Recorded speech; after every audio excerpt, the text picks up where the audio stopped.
નીલકંઠ વર્ણી શરીરમાં એકદમ શુક્લકડી શરીર હતું, બધી પાસળીઓ દેખાતી હતી. મસ્તક પર કાળી ભૂખરી જટ્ટાનો અંબોડો વાળ્યો હતો. 18 વર્ષની ઉંમર હતી અને જે જોવે એ એમાં મોહિત થઈ જતા હતા. સલૂની મૂર્તિ છે, અડવાણે પગે ચાલતા, નાસાગ્ર દ્રષ્ટિ રાખી અને મહારાજ ચાલ્યા જતા, એકાગ્રતાથી બેસી જતા, ધ્યાનમાં બેઠા હોય પણ મંદ મંદ હસતા હોય. મહારાજ જ્યારે વનમાં ફરતા હતા ત્યારે ગિરનાર ઉતરીને ગોધાવાવ પાસે ધર્મદાસની જગ્યામાં પધાર્યા. ત્યાં સદાવ્રત ચાલતું હતું. અનંત જીવાત્માઓના કલ્યાણ કરવાના સંકલ્પે વિચરણ કરતા કરતા વર્ણી પ્રભુ જ્યાં સદાવ્રત ચાલતા ત્યાં આવ્યા. મહારાજ તો ત્યાં પંક્તિઓ બધી થતી હતી. મહારાજનો આશય એવો હતો કે કોઈ પણ સદાવ્રતમાં 5 દાણા જે કાંઈ ધન ધાન્ય હોય એ મુખમાં મૂકતા અને એ જીવાત્માનું શ્રેય કરવા માટે. ધર્મદાસની જગ્યામાં ભોજનની તૈયારી હતી, પીરસાતું હતું. નીલકંઠ વર્ણી મહારાજ સૌની સાથે ભોજન કરવા પંક્તિમાં જઈને બેસી ગયા. આ ભંડારામાં કેટલાક વૈરાગીઓ જમતા હતા. ઘણા ગાંજો ભાંગ પીને ચકચૂર થયેલા હતા, એ નશામાં રહેતા હતા.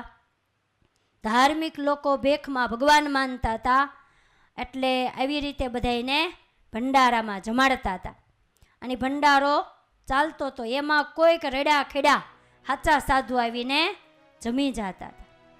વૈરાગીઓનું જોર પૂરેપૂરું હતું. આ નાનકડા બાલાજોગી વર્ણી પ્રભુ પધાર્યા. પંક્તિમાં જઈ નાસિકા દ્રષ્ટિ રાખી અને ભગવાન બેસી ગયા. એવામાં એક વૈરાગી આવીને એવો ઘૂરક્યો, વર્ણીને ત્યાંથી ઉઠાડી મૂક્યા. મહારાજ ઊભા થઈ હસતા હસતા બીજી પંક્તિમાં જઈને બેસી ગયા. ત્યાં જઈને મહારાજને ઉઠાડ્યા. તો મહારાજ ઊભા થઈને વળી ત્રીજા ચોકામાં જઈને બેઠા. 7 વાર ઉઠાડ્યા. કેટલી વાર? 7 વાર વર્ણી પ્રભુને ઉઠાડ્યા. જગ્યા બદલાવી, કોઈએ જમવા ન દીધું. ઊભા થઈ વર્ણી બહાર જઈને બેસી ગયા, પણ લેશ માત્ર અંતરમાં ઝાંખા થયા નહીં. વર્ણીરાજ બોલા ચાલ્યા વગરના હસતા હસતા હાટકેશ્વરના મંદિરે જઈ અને ત્યાં મૂર્ખચર્મ પાથરી અને મહારાજ ધ્યાન કરવા બેસી ગયા. આટલું અપમાન કર્યું. જમવાના સમય કોઈ આપણને ઉઠાડી દે તો? છતાંય મહારાજની રેખા ફરી નહીં.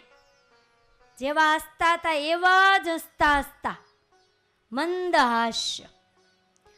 હાસ્ય કરતા કરતા મહારાજ બહાર નીકળી ગયા.